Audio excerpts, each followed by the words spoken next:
Hello, everyone. It's your boy Terrence here with Hollywood Already Did It. And in my attempt to play a little bit of a catch up in all these trailer reactions, I'm going to drop another one today for Dolittle with Robert Downey Jr. And we'll get into it right after the jump.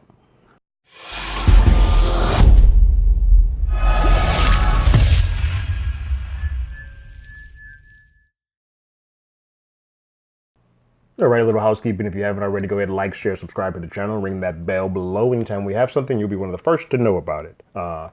We are on the road to 100. So once we get to 100, I'll do a little contest and I'll give away something nice for everybody here in the channel. First 500 folks here will be the subscribers to the channel. And once we get there, I'll do something else for that as well. So let's go ahead and get into the trailer.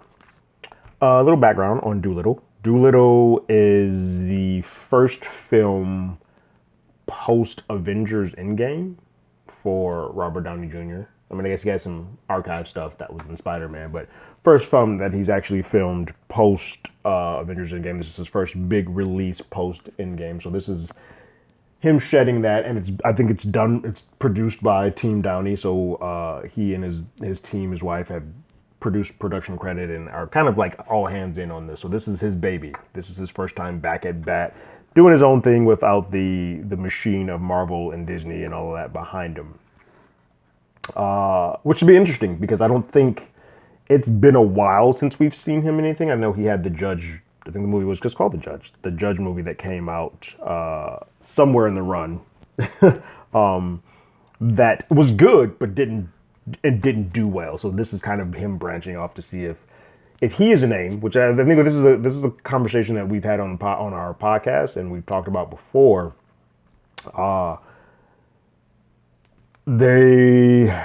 People come to see a character, not necessarily the actor. So Robert Downey Jr. as Iron Man sells. This will be the first test to see if Robert Downey Jr. as an actor in another character sells. But I'm curious. We've had a Dr. Dolittle movie with Eddie Murphy that was a comedy back in the day, back when I was young.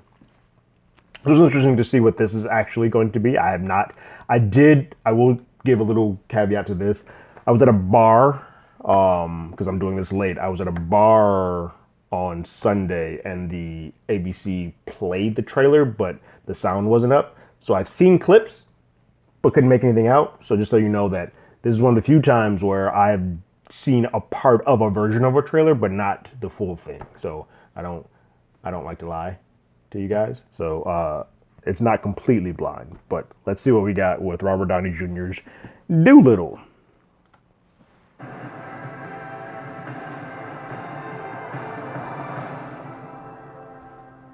I see trees of green, red roses too. I don't know if that's a sell or not. It's more of a sell. And I think to myself, are you Dr. Dolittle?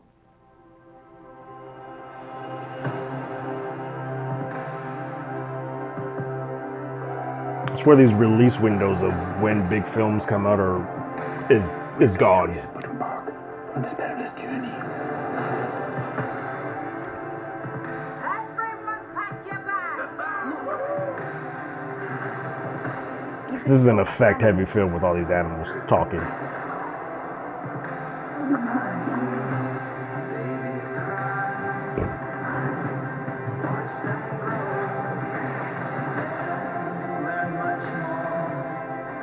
Okay to be scared. I'm not sure if I'm sold on this accent he's doing. Banderas. Hello, Patty.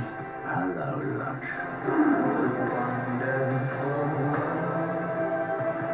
Somehow, Is that the Golden Compass Bear? I think to myself, oh, what a wonderful world.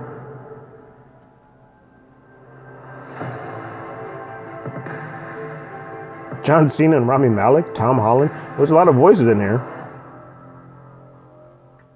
They'll probably push the voice cast more in the second trailer. They looked like they were just pushing Robert Downey Jr. and hoping that that's a bankable enough of a thing to sell the film.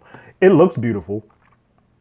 It's very different than the Dr. Dolittle of the doctor who did House Calls with Eddie Murphy. This looks more like an epic scale, on the scale of Chronicles of Narnia or Voyage, like the Golden Compass. More like Sherlock Holmes, if Sherlock Holmes was a sprawling fantasy epic. That's what I get from this. I'm not 100% in. Robert Downey Jr. is a draw. Like I like him. I am one of the people that question I posited earlier. I'm one of those people that I'm not sure if I would see a lot of films outside of the Iron Man suit with him, but I would give it a shot because I don't have a negative reaction to him. But the trailer looks good. Doesn't look great. I also think that the use of the sound, because I'm used to another singer singing that song with a much deeper voice. I get what they're doing though. They're doing more for a family film, so it's a little bit of a lighter tone, giving you this, like, I'm showing you this world as we pan in. But you know, I'll probably check it out. January, there's nothing else coming out. I think it's smart to release in a window where you probably will have it by yourself, especially if it comes out in the earlier part of January when winter break is still in for some schools and some kids, that you want to be the movie that's in there. I don't have the actual date in front of me, but you want to be the movie that's still in that theater right before they go back, so that you can kind of make the majority of your money right before. It looks like it's January 17th. That's a little late. They usually go back around the 15th. So we'll see. But I'll give it a shot. I have the AMC stub, so I'll see anything once. So what did you guys think about it? Did you think the trailer looks great, or is it something you're interested in? Go ahead and leave your comments in the comments below. Are you checking out the first venture into a new film post Avengers for Robert Downey Jr.? Let me know in the comments below. If you haven't already, you can hit us up an email at hollywoodalreadydidit@gmail.com, or you can find us on Twitter at hollywoodadi. We also have a podcast by the same name that is on Google Podcasts, Apple Podcasts, Spotify, anywhere that plays podcasts, we are there. Last episode we talked about Joker. This current episode will be all about Zombieland Double Tap. Like always, I got my ticket. You got yours?